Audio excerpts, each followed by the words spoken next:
تخریب میں نے کہاں سے کی ہے میرے بھائی؟ تخریب تو انہوں نے کی جنہوں نے امت کو سنی شیعہ فرقوں میں بانٹ دیا. سنیوں میں بھی 5 فرقے بن گئے، حنفی، شافعی، مالکی، حنبلی اور اہل حدیث. شیعہ میں اتنے فرقے بن گئے. جنگ جمل، صفین، نہروان میں نے نہیں کروائی، میں نے کروائی ہے.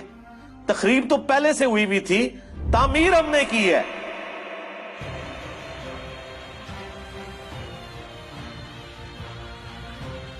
یہ قادیانیت اور رفض کا جو مکسچر ہے یہ شخص، یہ جہنم کا جہنمی، اور سن رہا ہوگا اس بھیڑیے نے وہ چیز کھینچ کے اللہ کے مقدس ولیوں پر لگانے کی کوشش کی.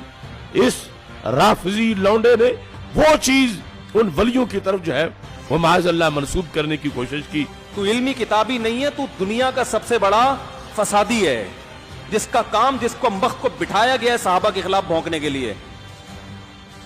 تیرا کام یہی ہے، الو بنا رہا ہے لوگوں کو. اپنے سے لوگوں کو خریدتے ہیں جنہوں نے لبادہ اہل سنت کا پہنا ہوا ہوتا ہے، اور حقیقت میں وہ رافضیت کے گندے لطفے ہوتے ہیں، جس کی بہت ساری مثالیں ہمارے سامنے موجود ہیں. اسحاق جھال والا مردود اسی قسم کے انسانوں میں سے تھا. انجینئر مرزا مردود اسی قسم کے انسانوں میں سے ہے. رافضیت کے پیسوں پہ پلنے والا، ایران کے ٹکڑوں پہ پلنے والا یہ جانور صحابہ کے بارے میں اپنی زبان گندی دراز کرتا ہے، اور حقیقت میں اس کا من پلیت ہے، اس کے ماننے والے اس سے بڑے پلیت ہیں. آج جہلم کا ایک زبردست قسم کا رسوائے زمانہ انسان، اور مرزا علی الجہلمی کئی سوال ایسے ہیں جن کا جواب باقی ہے. تو ابن تیمیہ کی کیا بات کرتا ہے، کہاں پہ راجہ بھوج، کہاں پہ گنگو تیلی. حضرات گرامی کا تیری اوقات کیا ہے، تیری حیثیت کیا ہے، تیرا مقام اور منصب اور تیرا مرتبہ کیا ہے. ہر ابن تیمیہ سے محبت کرنے والا تیرے وجود کے پر تھوکے گا، تیرے کردار پہ تھوکے گا، تیری سیرت پہ تھوکے گا، تیرے نسب العین پہ تھوکے گا، تیرے نظریے پہ تھوکے گا. حضرات گرامی کا تیرے جھوٹا ہے، یہ کذاب ہے، یہ مکار ہے، یہ دجال ہے. لوگوں کو اپنے دام تصویر میں پھنسانا چاہتا ہے، لوگوں کو سیدنا امیر معاویہ کی ذات اقدس سے برگشتہ کرنا چاہتا ہے. حضرات گرامی کا دیکھ لیجئے، میں آپ کو لا وجہ البصیرت یہ بات کہتا ہوں، مرزا کل بھی ذلیل تھا، مرزا آج بھی ذلیل ہے، اور انشاءاللہ مرتے دم تک یہ ذلیل و رسوا ہی رہے گا.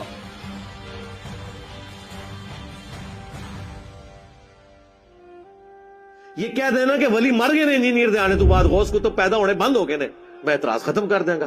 ان کا تو دعویٰ ہے کہ دنیا چلاتے ہی غوث ہے. چونکہ ان کی غوثیت کا سلسلہ چل رہا ہے ابھی تک، تو پھر ہم ڈیمانڈ کریں گے کہ وائٹ ہاؤس کو اٹھا کے مارگلا کی پہاڑیوں پہ لاؤ. تخت بلقیس آیا نا، ہم مانتے ہیں. ہم نے کب کہا کہ آپ نہیں لا سکتے، ہم کہتے ہیں لاؤ نا، لاؤ بھی نا، اور زبانی کلامی مان لو، پھر میرے لیے بھی مانو کہ میں بھی یہ کر سکتا ہوں.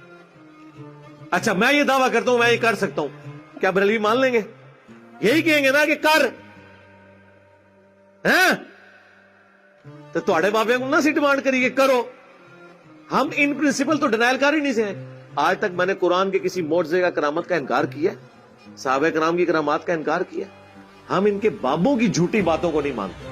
ہم کہتے ہیں جھوٹے کلیم کر رہے ہیں، یہ اپنے بابوں کے بارے میں وہ کرامات اور معجزات کلیم کر رہے ہیں جو نبی کو نہیں دیے گئے. یہی تو ہم نے لکھا ہے ادھر. نبی کے جیسا ہے ہی کوئی نہیں، بابے تے شاہی کوئی نہیں. اگر نبی کو ایک معجزہ نہیں دیا گیا، وہ آپ بابے کے بارے میں کیسے کلیم کر رہے ہیں؟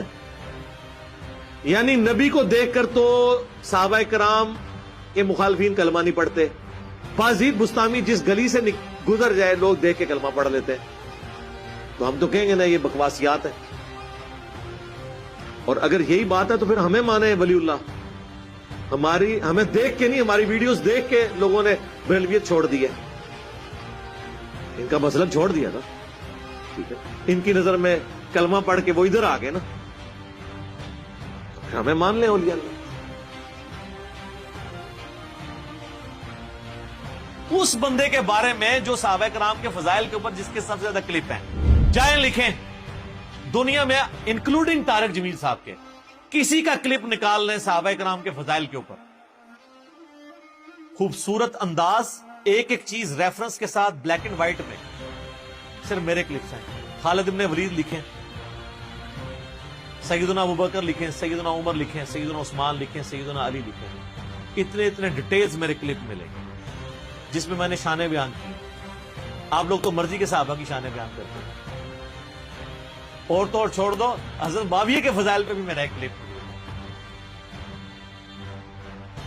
پیچھے تو کوئی بات نہیں رہ جاتی. وہ بھی نہ کھلے تو آپ نے مجھے پکڑ لینا.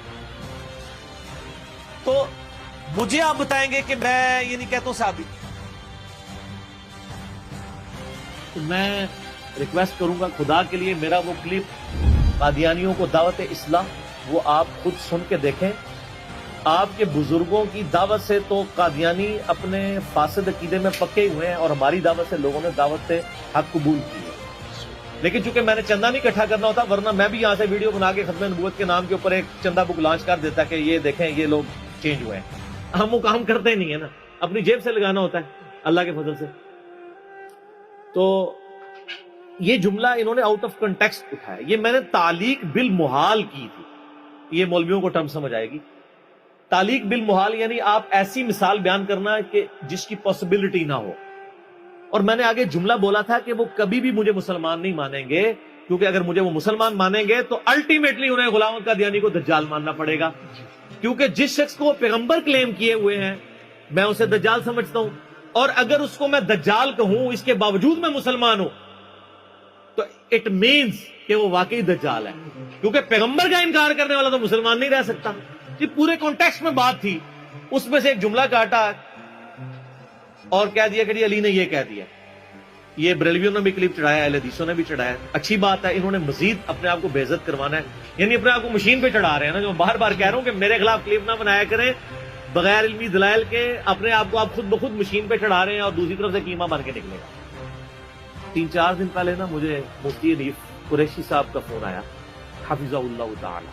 مجھے کہنے لگے جی انجینئر صاحب مجھے باہر سے لوگوں نے کلپ بھیجا آپ کا, تو میری عادت ہے کہ میں پہلے تحقیق کرتا ہوں اس کے بعد کوئی رائے قائم کرتا ہوں. آپ نے یہ جملہ بولا ہے. میں نے کہا جی ہاں میں نے بولا ہے, لیکن اس کے ساتھ یہ کہتا نہیں یہ تو پھر آپ نے ٹھیک بات کی, غلط بات تو نہیں کی, یہ تو علمی بات ہے.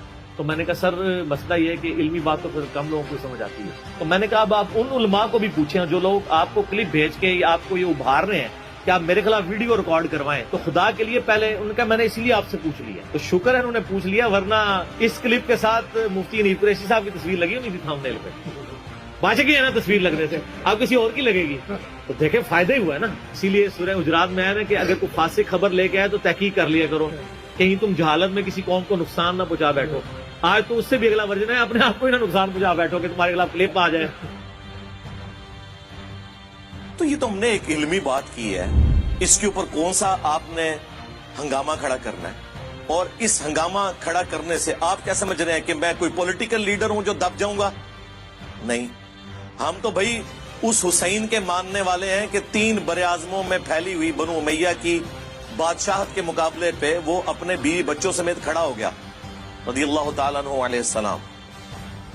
حسینی اس وقت بھی دلیر تھے, آج بھی دلیر ہیں, اور بنو امیہ کے خدمت گزار ریال خور اس زمانے میں بھی بزدل تھے, آج بھی بزدل ہیں. ہمیں نہ تو ایران سے کوئی فنڈنگ ہو رہی ہے نہ سعودیہ سے کہ ہم ان کے ایجنڈے لانچ کریں. ہم جو کچھ بات کرتے ہیں وہ قرآن سے, بخاری سے, مسلم سے کرتے ہیں. اگر کوئی فتویٰ لگانا ہے تو پہلے پھر آپ ان کتابوں کے اوپر لگاؤ اور اپنا ایمان برباد کرو. باقی میں اس میں عرض کر دوں کہ بعض لوگ جو ہمیں مشورہ دے رہے ہیں نا کہ جی وہ جو حالات و واقعات بڑے ہیں جی آپ ملک چھوڑ جائیں, یہ کر دیں. میرے بھائی یہ آپ کسی اس زوم میں نہ رہیے گا, ملک چھوڑ کے کیا یہ لوگ سب کچھ چھوڑ کے جائیں گے. یہ ان کے باپ کا ملک ہے کہ چھوڑ کے چلے جائیں, ان کو پتہ ہی نہیں میری طبیعت کا. یہ اس چکر میں تھے کہ ہم یہ کریں گے تو یہ ٹھنڈا پڑ جائے گا. اللہ دے بندے ہو, یہ ٹھنڈے ہو پیندے ہیں جو عوام کے ٹکڑوں پہ پلتے ہیں, جو سینکڑوں لوگوں کو اپنی جیب سے روٹی کھلاتے ہیں, وہ ایسے نہیں ہوتے. یہ غریب نواز جو لوگ ہوتے ہیں ان کا ایٹیچیوڈ یہ نہیں ہوتا. آپ لوگوں کو پتہ ہی نہیں ہے کہ اللہ تعالیٰ نے آپ کو واسطہ کس بندے کے ساتھ ڈالا ہے, ابھی تک نہیں پتہ چلا آپ کو. اور دوسرا میں یہ بات آپ کو بتا دوں کہ the damage has been done. جو میں اپنی زندگی میں آپ کے فرقوں کے ساتھ کر سکتا تھا نا, وہ میں آج کی ڈیٹ میں کر چکا ہوں. یہ اسٹوڈیو ریکارڈنگ کے اعتبار سے میں ڈیٹ بول دیتا ہوں, 10 مئی 2020 تک جو ڈیمیج آپ کو پہنچنا تھا آپ کے صدیوں کے کھڑے ہوئے فرقوں کو, وہ پہنچ چکا ہے. اب اس ڈیمیج کی ریکوری کا میری زندگی یا میرے ملک میں رہنے یا نہ رہنے سے کوئی تعلق نہیں. لہذا ہماری جو اللہ کے فضل سے اس پلیٹ فارم کی لیگیسی ہے, میں نہیں کہتا میری لیگیسی, اس پلیٹ فارم کی لیگیسی کہ آپ نے کتابوں کے ساتھ جوڑنا ہے اور صرف ان بابوں کو ماننا ہے جو کتابوں کو مانتے ہیں, اور جو باب کتابوں کو نہیں مانتے ان کی بات اندھے بن کے نہیں ماننی. اس پلیٹ فارم کی لیگیسی, اس کا مقابلہ تو اللہ کے بندوں پچھلے 1000 سال کے بزرگوں کے لاکھوں ماننے والے علماء اور کروڑوں پبلک نہیں کر سکی. تسی تو شاہی کوئی نہیں. الٹے گئے ہیں کہ نہیں فرقے؟ لوگوں کو نیگیٹو تعارف ہوتا ہے اس پلیٹ فارم کا, وہ اپنا پلیٹ فارم چھوڑ کے اٹیچ ہو جاتے ہیں. اٹیچ یہ نہیں کہ وہ میں نے کچھ چندہ بک ہے, نہیں, ہم تو اپنی جیب سے کھلاتے ہیں.